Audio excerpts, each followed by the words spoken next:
Welcome back to the Stuff for Whatever podcast. Your host BQuanchi here. So we have a very special podcast this week, but before we get started, I always like to say the best way to support the channel is to like, comment, and subscribe. You can do it on YouTube, you can follow on Twitter for fun tweets and updates, as well as stuff I find funny and retweet and all that, and Twitch, where I stream gaming twice a week. I might do an extra stream probably this week, but I'm not sure how often I'm going to stream. Besides the consistent two, like maybe once in a while I'll do a third weekly stream. Just gonna work a full-time job. And those streams do get uploaded back on the YouTube channel as VODs. You can check out those other videos. I've been trying to do other stuff too. I don't know, it's like one of those funny things that I'm not sure like what really works, but it's stuff I want to put out there. Mostly like video game related. Like I did do a tier list video on fast food, so if you want to check that out, but I have other tier list videos in the pipeline. It's kind of, and it's like kind of like weird that it's like not a big channel is successful in a sense that I don't know, but it just like kind of that satisfaction of like, oh, this is planned, this is scheduled, got the thumbnails and stuff like that. So maybe just like a weird satisfying hobby than anything else. But I do appreciate checking out the feedback, because I've been just a few things I want to kind of like record and edit. I use it loosely because a lot of my videos are a lot simpler besides like the game VODs and stuff like that, or gameplay. But kind of like more like video essays or commentary and stuff like that, because there's a few things I'm going to talk about. Maybe some more like game reviews, like maybe some like more indie games. Because I did do a game review for Pom Pom, which I play and beat on stream. You can see that on the channel for the playlist and also their review. So I'm trying to figure out what works and what's entertaining, or what gets people's attention and stuff like that. And also with the podcast, I'm not quite sure if I'm going to do it weekly moving forward. Even though this is my third week in a row putting it out there, but it's kind of weird just being kind of like a solo podcast, and I repeating myself by like screaming to the void and no one's listening or anything like that. I did get stuff out of it, and I don't know, it's kind of like almost like a diary or a captain's log or whatever. Like, I don't know, maybe like a blog, or kind of like what Gossip Girl does. Or I never really like watch that show. Like, I don't know who Gossip Girl is. I just know I want to be her. But it's had like probably like put this out there, and people are like, oh, I agree with that. Or, that's funny. Or I've never thought of it that way. Because before I said I was going to take a hiatus, and I took like a month, I think. And I didn't really have too much planned. I wrote a few things I just want to talk about just because. I'd have to keep going, just because if I had more of an audience and a little bit more to play off of, I think that would be a little bit more of a motivator to do it more consistently and all that. But I have some things that might make it entertaining podcast this week. So the main first thing I want to talk about on this podcast is how I had a rat problem and I caught a rat. And I mentioned in last week's podcast I had this weird dream that I had this weird bloated rat running around my apartment and all that. I think it was triggered by it because I had this rat problem for maybe a little over a month or two. I didn't really like talk about it because I wanted to be like, oh, I have rat problems and blah, blah, blah, and all that. But I just want to tell a story like how I kind of discovered the problem and how it eventually came to its end. Hopefully it came to an end. I think it was just one rat. As I'm praying, and I haven't seen it for a couple days or heard anything for a couple days, I think we're good. Like no other rats, hopefully, so fingers crossed. So how it started is that like one night, something kind of like woke me up like 1 or 2 o'clock in the morning. I hear in the kitchen like a kind of like a, I don't know what you're going to call it, like when you're with a package, like messing with the package or something like that. Kind of thing. And I was thought about it for a little bit, because what I do in my kitchen, it's kind of, well, I think it's technically a bookshelf. I kind of use it for like extra storage with like food items, mostly like appliances, and the bottom shelf I use for my booze, my liquor, and also extra dog treats. I like to get extra treats so that way I don't have to like keep going to the store back and forth. But I have a few bags of like unopened dog treats on the bottom shelf. I think that sounds like one of the treat bags, all that. And I thought, hey, maybe my dog's trying to get into them and like trying to get extra treats and all that. I have 2 dogs, but one I can see him doing it. But no, he's right on top of me, like between my legs, like how you like rest in bed and all that. So I go in the kitchen and turn on a light, and then I kind of look around and notice that one of the treat bags is like all the way by the dog's food water, like I have the little food water bowls combos on one side of the kitchen next to the wall, and one of the treat bags like drag right over there. Like, oh, that's not good because I think it didn't take too much thinking to like to put together. Like, oh, I think it's like a mouse or a rat or something like that. It's like, you know what? I'll keep an ear out. I'm just gonna put the treat bag back to where it was. Went back to bed. Heard a little bit of noise, and then I quickly went in the kitchen. So light. Then, yep, I saw the rat like run back and forth and like I don't know went where I'm not sure where it came from, like behind the fridge or dishwasher or something like that. But definitely confirmed a visual that there was a rat. So like, oh great. And it's not this like one of the good at least positive things about it, at least the situation that I think it was just trying to get into the dog's treats. Like I don't think it really got up high in the apartment because I didn't notice any like my pasta and like dried pasta or cereal or oatmeal and stuff like that. Like stuff I keep in the upper pantries and stuff like that. It's like okay, I don't think it's like getting into any of the foods or running around and crapping everywhere or anything like that. So I feel like it didn't really get much areas that it had access to. So okay, that's at least a good thing. But the thing that was driving me crazy too is that it would like I can hear it like scratching or biting in the walls. I'm not sure if it's trying to get to different areas that way, and that's especially when at night that can drive me crazy because I know like I'm an animal person. I love animals. Like I said, I have my two dogs. I even had rodents growing up, like mice and hamsters and stuff like that. But yeah, it's like in my mind's like, yeah, this is a vermin and stuff like that. And we got to get rid of it. We have to deal with this problem because I know went on a couple nights. I did pick up all the treats and stuff like that, so I don't think it was really getting too much, but it was still like running around. I think one night. Just by recycling it, keep a little bit extra in the back of the closet, like before I take it in, I turn it in. So I think a night or two was going to the closet and just like scratching at the recycling bottles and stuff like that. Mostly making noise, and that was the worst part, is making so much noise and not able to catch it because it was just like beeline it and all that.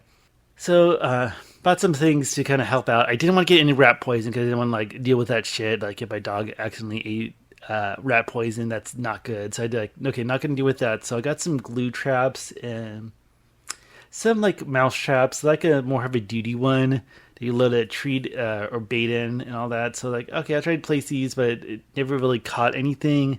I'm not sure if it like bumped it and the trap just like closed and didn't get it. I could have sworn like one of the glue traps got moved a little bit, like they weren't like flat paper, but it had like a little plastic to them, and you could like adhere them, like adhere them to something. But I didn't want to mess with that because I wanted to keep on moving them. So I think maybe the rat got caught and was able to get out or whatever. So the glue traps weren't working. Like, oh, great. Then I went on vacation, and then I came back, and I still had that problem. Like, I want to also mention this too because I don't want to sound like I'm living, I live in a crap hole, but a long time ago, same apartment, we had cockroach problems, and it's online. Like I got these little plugins that I guess emit a sound or frequency that repels insects, but it also works against rodents as well. Because when we're looking at the reviews and things like that, like say, hey, I got this and my rabbit went crazy or like acted really weird, or my pet rat or something like that. It's like, okay, it works against rodents. And I used them before and my dogs don't even notice them. So it's not like something the bug my dogs and all that. So like, I'm going to plug these into the kitchen and see if that helps. And maybe it did. But I also noticed a rat was coming into my bedroom. I think near my dresser, kind of like the back area, because my dog was like staring.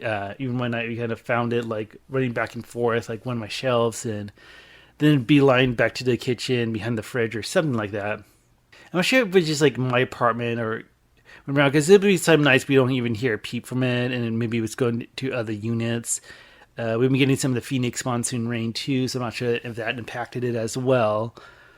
On that, but like that one night when it was in my bedroom, like, okay, I have an idea. Like I can move those glue traps nearby, and just get ready. So if it like beelines it, it's gonna beeline it, get stuck in a glue trap, and I can get it.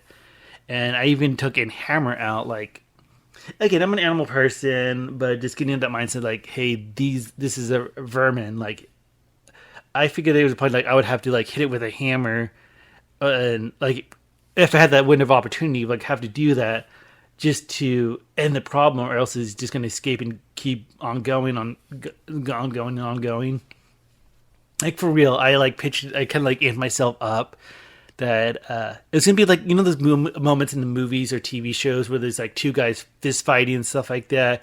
It gets to the point where it gets really desperate, and the guy like sees like a rock or brick, grabs it, and it smacks another guy in the head. It gets the upper hand. And he smacks him in the head again and again, and then again and again and again until he's like killing him, and probably swung like 5 or 6 more times and killed the guy with a brick or a rock.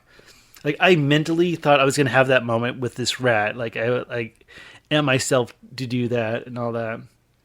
And like I'm pretty sure, I'm not sure if it's just because it's a wild rat or something like that. It's like more nocturnal because don't hear people during the day. Never had any issues during the day, but at night, and that's especially made it bad because when it was like scratching or biting in between the walls, that's like the only sound you hear, and it was just terrible and stuff like that. So like, okay, maybe one of these nights I can catch it off guard and can maybe get stuck in a glue trap for a little bit, and I have to hammer it or stuff like that.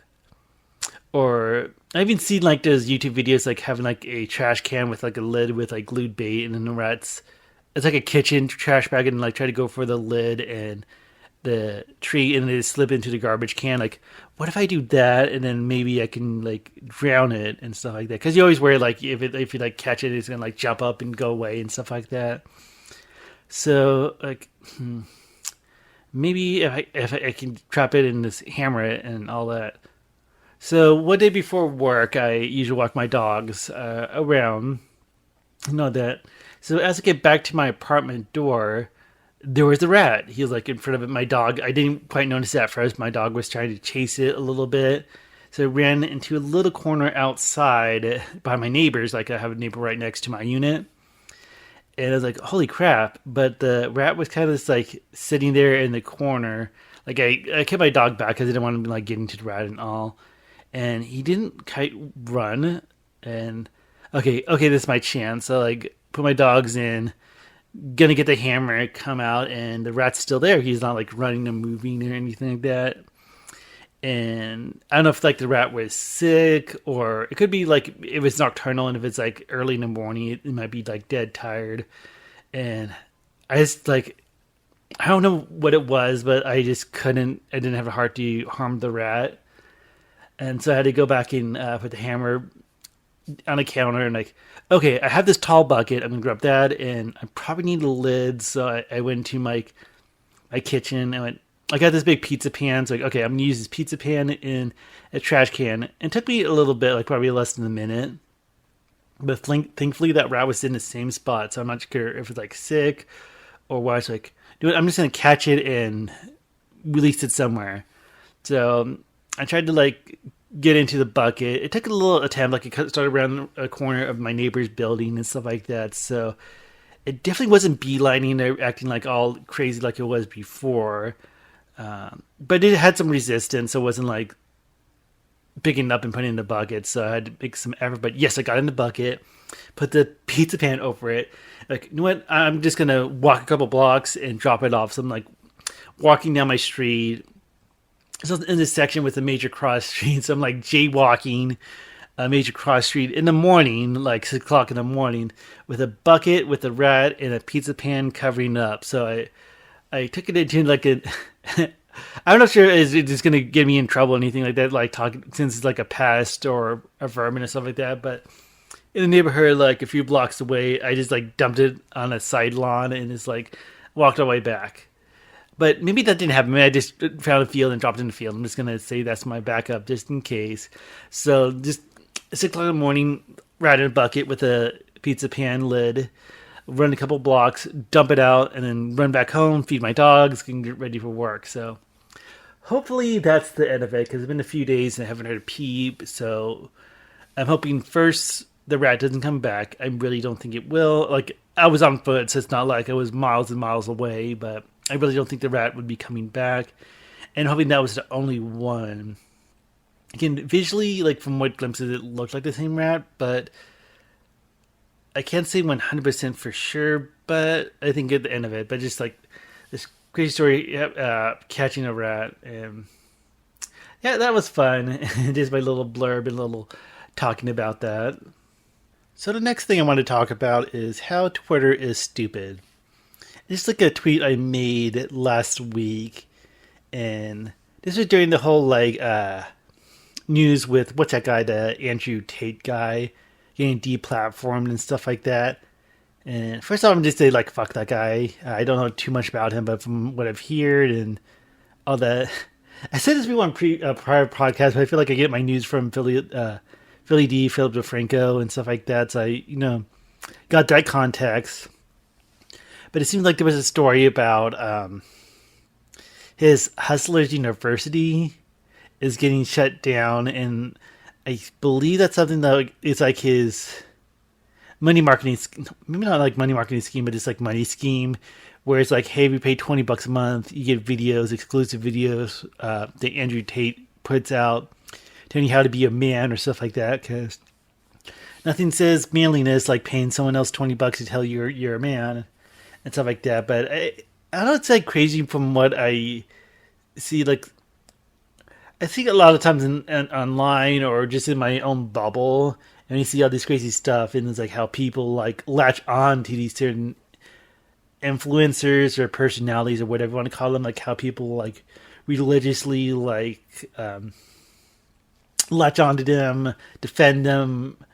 I don't know, it's so crazy because I guess that was one of the big things with Andrew Tate is that like what he was said like very I think sexist is like really watering it down, but like no, really not good shit and stuff like that. And then like how all these young, I guess part of the criticism too was like young teenage kids or younger men, looking up to him as a role model when he's saying this like crazy stuff. Like I think one of his stuff is like rape victims should take some of the blame too, or like I think some of the clips like talk about like a woman should just clean up without being told to, and like calling them like property and stuff like that. So it's like really sexist and stuff like that, and it blows my mind how some people like eat that shit up, and it's like crazy. My point is that there's a Twitter account that tweeted a story about his Hustlers University getting shut down. And like when you're on Twitter, like sometimes you get the suggested topics and posts and stuff like that. So I got one that said gaming news and it had that story. I think the Twitter account was like Dextero or something like that. So I thought it'd just be funny. So I screenshotted the little Twitter saying, "Oh, gaming news," and I said the tweet. So I, screenshot that and tweet it out. I just said gaming news in quotes. And it got a little tension, but there was a reply to it that just like drives me crazy. Like, I mean, not like drives me crazy. I don't want to be too hyperbolic because I think that's the one thing on Twitter. Like when you're trying to be like kidding around or use hyperbolic words just as a joke, people take it seriously and think you're like having a crying fit or like some, I don't know. But someone replied to it and they say "cry harder," and then they took a screenshot of the Twitter account profile. And I guess this account also does like esports and gaming news. But I don't know why they say "cry harder." Like, did they honestly thought I was like crying and throwing the fit? Were they doing it on the phone and it was a typo like "try harder"? Like I was trying to take down this account. Like, haha, this isn't gaming news. But I just thought it was funny that a non-gaming news post being fed as gaming news. Because there was actually some reasonable replies. Like someone said, "Yeah, I see this Twitter account like post off topic, but it is technically gaming." Like I said, it has like an esports and gaming news. But those are two. If you look at the profile, it's like two separate accounts. I'm not quite sure what the whole deal with this account is. And like someone even pointed, I think like he was just pointing out that Twitter was feeding it as gaming news. Like it's not me being upset. Like, this isn't gaming news. It's gaming news, but it's not. Or heaven forbid, like they think I'm upset with the news of Andrew Tate. But I think that just like blew a fuse in my mind. Like, this is fucking stupid. Like, these Twitter users are stupid. Is that tweet that said "cry harder" got a lot more likes than my tweet, and I guess technically being ratioed and all that. And not that I care too much about it, even though I'm talking about it now. But it's like really like I don't get it. Like people think of like crying or upset, trying to like like this is not gaming news, or like this isn't gaming news. I'll be all, I don't know, like trying to take them down a peg and like, actually, or something like that. And the icing on the cake is that the account that did this cry harder tweet is a simp account. Like, I don't know what is simping, but they literally put simp account in their Twitter bio. So a simp account for some bullshit.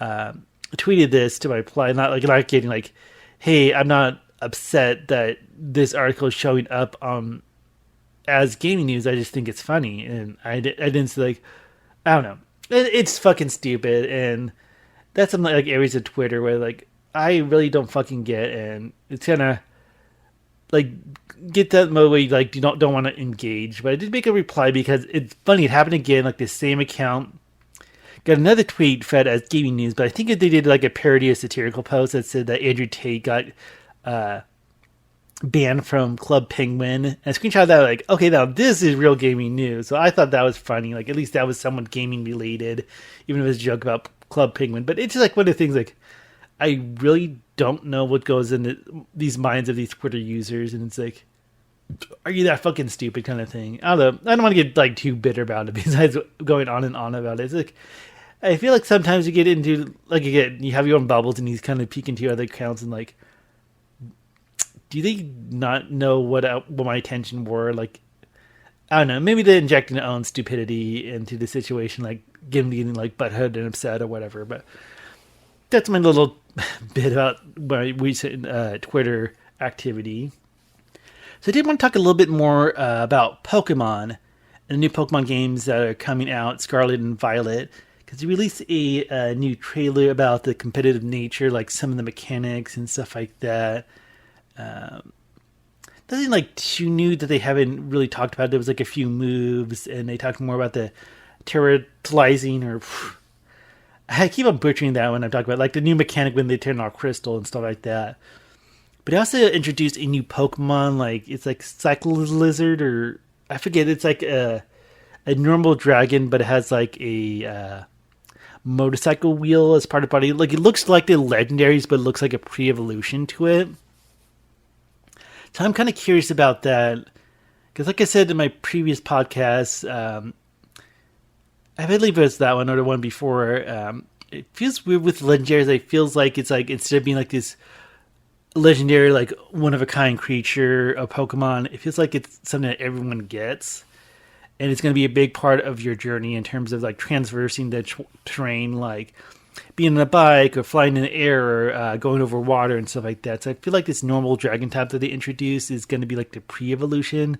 It's like the one that everyone gets, and then whatever version you have, like so maybe part of the story like evolves into one of the two versions of the legendaries.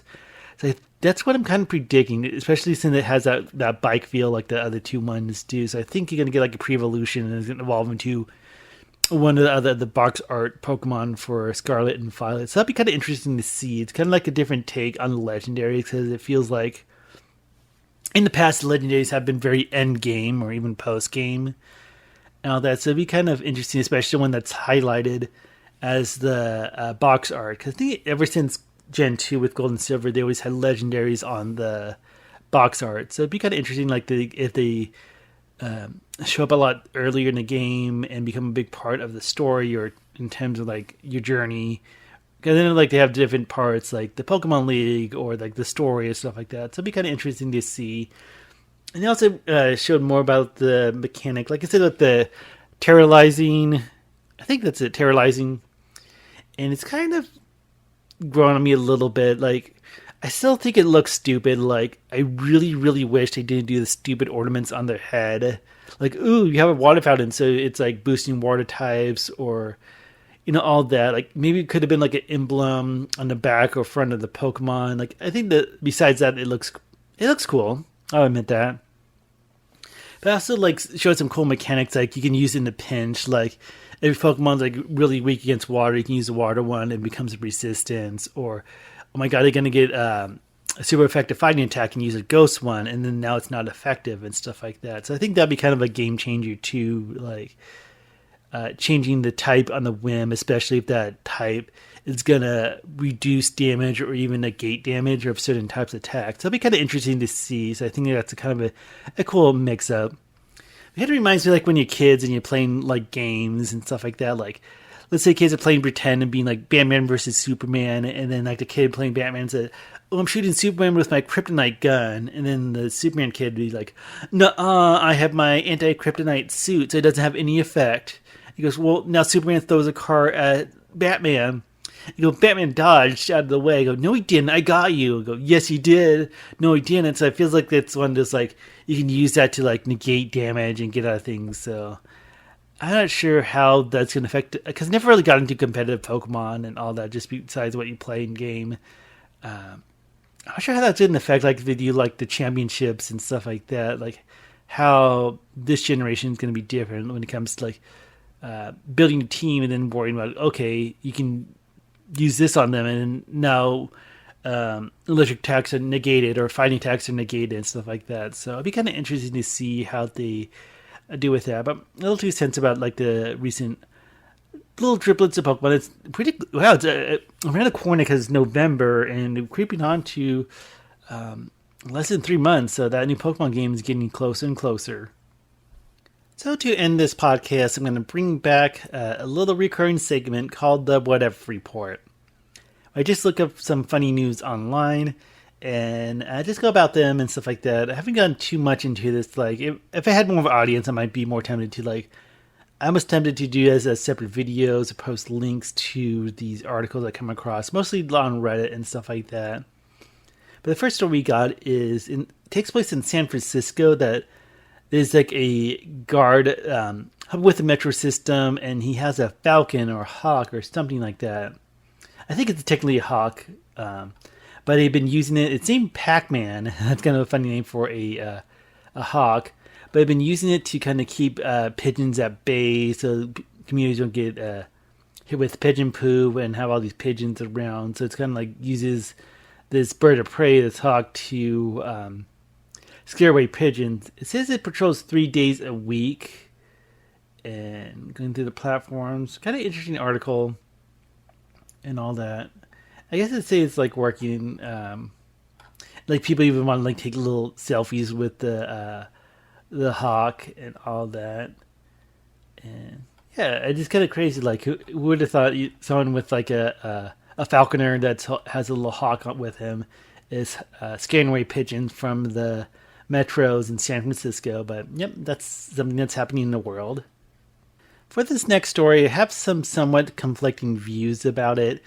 It is regarded as a nightclub in Sydney, Australia, but they are banning staring at someone without getting prior verbal consent. And I know it's kind of weird, because like you hear like those in the clubs, like someone like staring across the room and trying to get someone's attention, or maybe they're too shy or stuff like that. But I don't know. It just kind of weird. It's like I can get it too. Like there can be really creepy people too, like kind of staring or even kind of like observing what the person's doing and seeing like, oh, if they're leaving or kind of approaching them or whatever. Even the tensions may not be all that cool.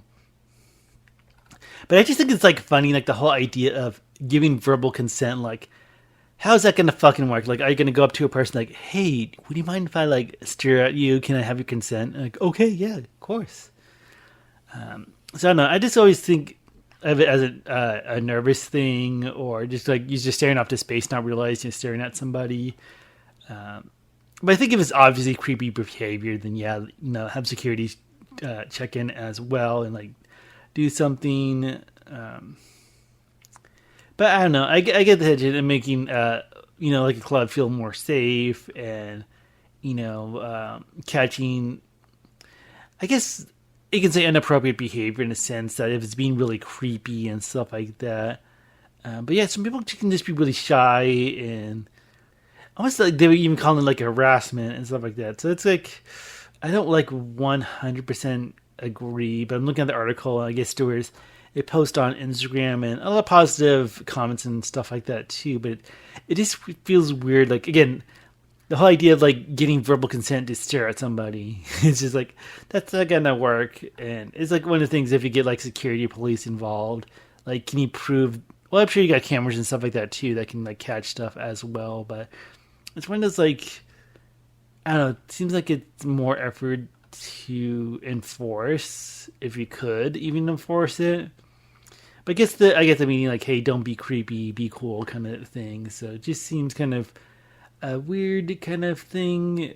But yeah, I don't know. I guess it's like respecting people and all that. But yeah, just thought of this kind of a weird story about getting consent to stare at somebody. And this like story happened in the UK, that a teenage car thief was caught hiding in a giant stuffed teddy bear.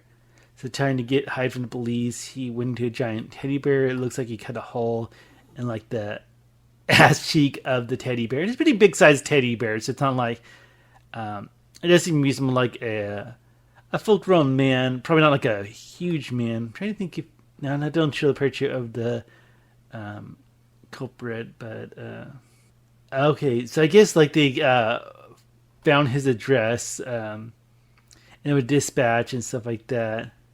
So when they went down, they noticed like a teddy bear and noticed some breathing from it, and then yep, they got him from there. But yeah, just kind of a crazy story that someone hid into a giant teddy bear. Like, it had to be pretty motivated because looking at the picture, I'm not sure if they took the pictures at the residence because it's not too much you really see.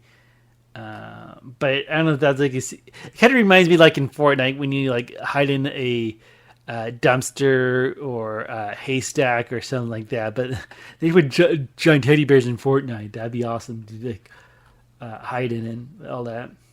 Okay, and this next story, kind of simple. I think someone just wanted to write this headline about Uranus opens and closes daily to let out hot wind, study finds. And you can tell, like, they made an image. I don't know why there's like two planets of Uranus, but they kind of make it look like a butt, and they put like a fart cloud. That it's like white smoke, so it's like obvious like a green farty smoke. But there's like data that Uranus has magnetic fields, and it's almost like an on and off every day, but it does that to let out hot air or hot wind. So pretty much it's just like a funny way to do it. It's like, oh, Uranus is farting, or Uranus is passing hot wind, or breaking wind. Yeah, so besides that, just kind of a funny headline to anything else. And this last story is kind of a crazier story because it involves AI. And basically, it's Capitol Records. They dropped a virtual AI rapper known as FN Mika, I believe, following backlash. And the backlash is that it dropped an M word in one of its songs. Yeah, because they're saying like it was produced by like people, so maybe like two or three people. I'm not sure like how much work went into this AI. And besides like going off a human voice, like all its rhyme, all its lyrics is generated by AI. Because I've seen like this crazy like videos or like pictures of AI writing scripts or dialogues or stories or producing artwork and stuff like that. So this is like a rapper, and it dropped an N word in one of the lyrics. But the weird thing is, this song came out like 3 years ago in 2019, and I'm not gonna say it because I'm like the whitest guy you know. But it was not the hard R, so maybe it has that for it. But it's just funny that this AI came up with the N word for rapping and stuff like that. I'm not sure what the intended ethnicity is. The ethnicity, what color the rapper is, because I'm not sure if it's supposed to be African American or any of the race. It's really hard to tell because he has like green hair and kind of crazy looking AI rapper. But pretty much a rapper AI said the N word, so take that with a grain of salt, I guess. So that would do for the podcast this week. I know I said that for the past couple of podcasts, just take a little break from it just because, I don't know, it's kind of, little challenging at times to like think is hey, what do I want to talk about or what's interesting to talk about. I think I just want to make like a little log or something out there about catching that rat. So I think that was like, okay, I just had to document this some way, and this is how I'm going to do it. But if I have like more ways to interact or more to bounce off of, and it'd be nice to have like more people following as well, not just for like the YouTube, but maybe for Twitch too, for streams and stuff like that. Because I want to talk about like some other indie games, and just kind of wish could be like a force I could put a spotlight on certain things, whether it be certain creators or developers or projects or just whatever. Yeah, the Stuff Whatever podcast. That's why I named it this way, just so I can kind of be loosey goosey with it. But anyways, that'll do it for this week. So thanks for tuning in, and I hope you all have a good day, and catch you next time. Bye.